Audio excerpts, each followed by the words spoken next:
Hello YouTubers. I'm going to move on quite a long period from my last video. I'm now in my middle 50s.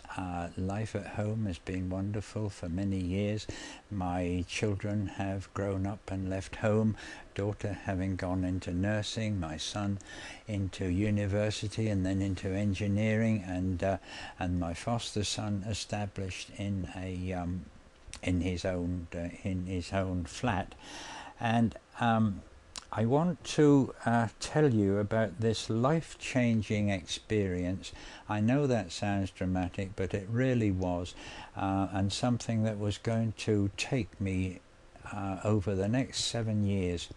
I told you that my wife was an artist, a very good artist, and I decided at this great age that I would like to do art. I had always been interested in art, and it was one of the few subjects in my early days that I think I got a credit for.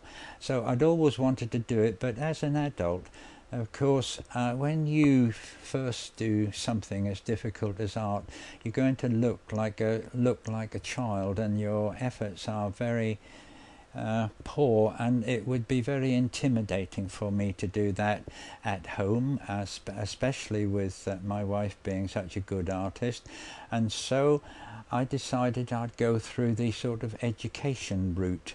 I went to our local comprehensive school, which is a school for 11 to 16 or 18 year olds, and sought out the art teacher, Mr. X.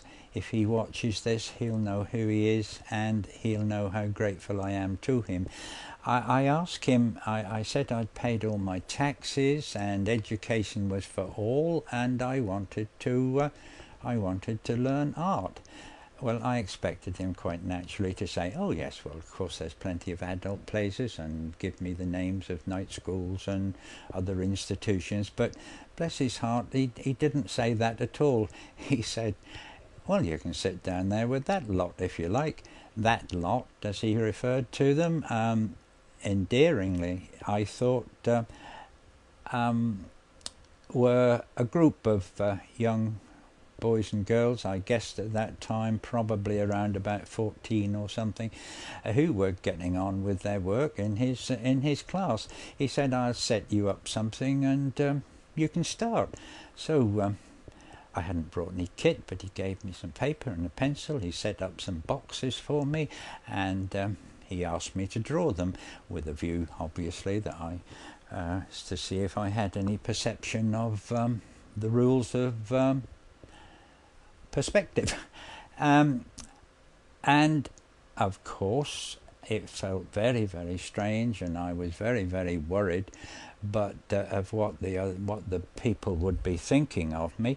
And I would have to say that if I had felt that I had in any way gone into their territory and had caused them to have any discomfort about it, by which I mean that they would modify their behaviour or attitude or anything, then I assure you I would have not carried on. But not only did they not do that, they were very, very kind and lovely, and we had to work together on the coursework for the examination, and they would sometimes bring me their essays to look at and ask my opinion, and they accepted me as just another person within their own territory, without any malice at all. But I just want to tell you a little story.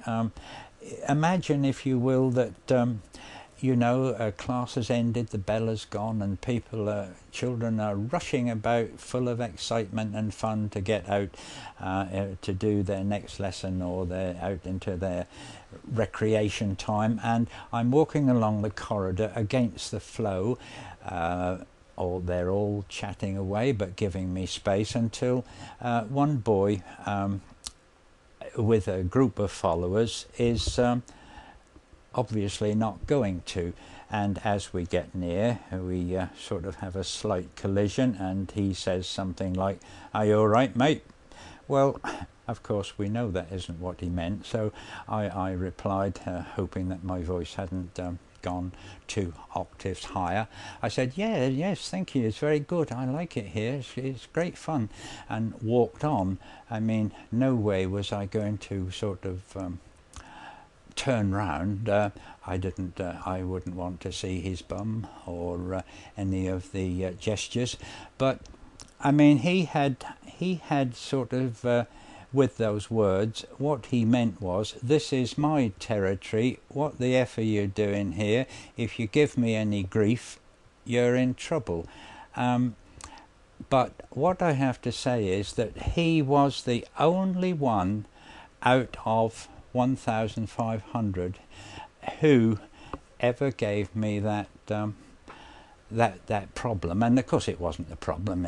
We just I don't know if I ever saw him again anyway. Oh my goodness, we're nearly up to 8 time.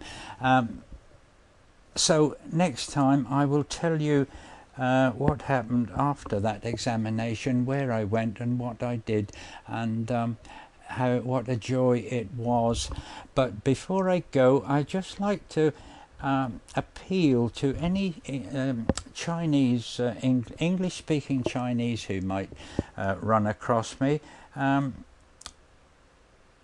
hope that they will contact me in some way. But I just want to say to you goodbye, and to them, Sai Jian, goodbye.